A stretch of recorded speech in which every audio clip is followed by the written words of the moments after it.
All right, today's video, which is brought to you by popular demand, is going to be for all of you that own an RV, and most likely it came with this bad Larry. It's a plastic round bowl.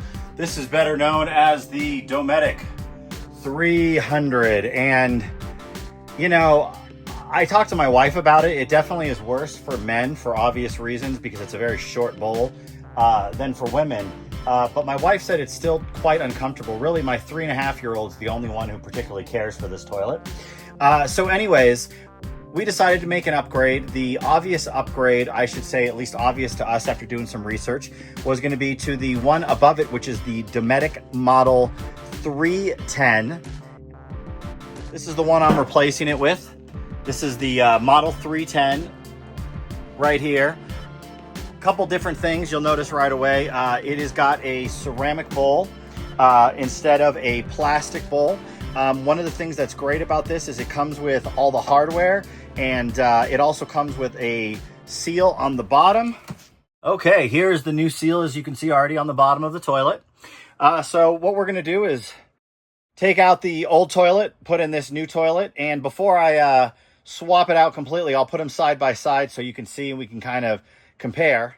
Okay, as far as hardware goes, here's what you're going to need. I personally like to use the socket wrench unless I have to use a crescent wrench. So right here, as you can maybe see, this is a 7/16 socket on a socket wrench. We're going to use that. You can also use a 7/16 crescent wrench if you're more comfortable with that. It's really whatever you prefer. All right, so a couple things before we get started here. Number one, you want to make sure that no city water connection is made. If you happen to have the pump on, you want to make sure the pump's turned off. Basically, you don't want a chance of anything pumping water under pressure through this system. My hot water heater's here. If you want to, you can let some of the pressure out there. I haven't really found whether or not that actually makes a huge difference or not. One thing that you want to do is find your low point drains here. You want to open them up and just let them go until they empty. The purpose of this is just so that when you go to take the toilet out and you remove that supply line, you reduce how much water you're going to get on the floor in your RV. So while that low point drain over here is empty and it's still dripping a little, I'm going to let it sit. As you can see, it took a good amount. Just want to take a second to tell you before you start this, definitely take some towels, get them in there underneath where the supply line is. And I haven't done a really great job of getting these under here yet, but I'm going to. And basically, this is your supply line coming in right here. Just get some towels underneath it so that way when you disconnect it, hopefully there's no issue with water leaking. So it finished draining over there. So what I'm going to do here is I'm going to start by removing this supply line. It should just unscrew here.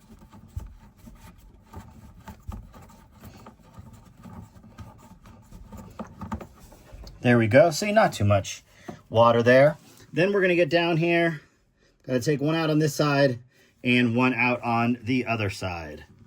So on this side, I ended up finding that my shorter 17th socket was a little too short to get over the screw, and my longer one would fit, but as you can see here, no space to get the wrench.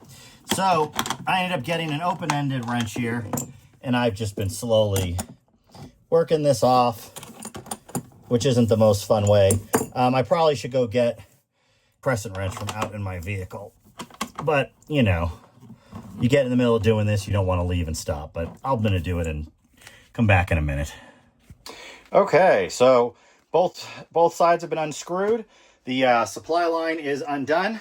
So all you really have to do now is just kind of lean this forward and it will come right off. And I'm going to clean this up a little bit, but it's a little bit dirty. I'm going to clean that up a bit, replace the hardware. I definitely recommend putting the hardware in that came with the new toilet. And I'm going to put these side by side, let you take a look at it. I can definitely tell you holding this, there's probably about a 20-25 pound difference between the old toilet and the new one.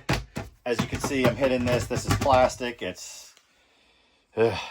got the job done, but it's not what you want. Okay, so as you can see, I've got these two sat next to each other. It's kind of hard to tell when it's up like this, but if I come down just a little bit, you can kind of see it's, I want to say about maybe 3/8 to 3/4 of an inch difference in height. However, in length from back to front, it's sizably different. So here's the two side by side. It's kind of hard to tell. Even if I lower the camera, you can kind of see. But the new one's probably about 3/4 of an inch taller, maybe even a little less than that, than the old one. But it's definitely from back to front longer. The new one made of porcelain, the old one made of plastic. Anyways, I don't know how long we did it so long. 2 seasons and we've been using this dang thing. Okay, and now for the moment of truth. I've got the water on. And we've got water. My battery is on the dying side, but we've got water. I'm sure the pump will work a little bit better once had time to charge. No leaks. No leaks. And I think we're good. So if you have any questions, feel free to message or comment. Please subscribe and like this video. And again, like I said in the other ones, if you've got anything that you'd like me to show you how to fix, just let me know and I'll be happy to give it a shot. Take it easy till next time.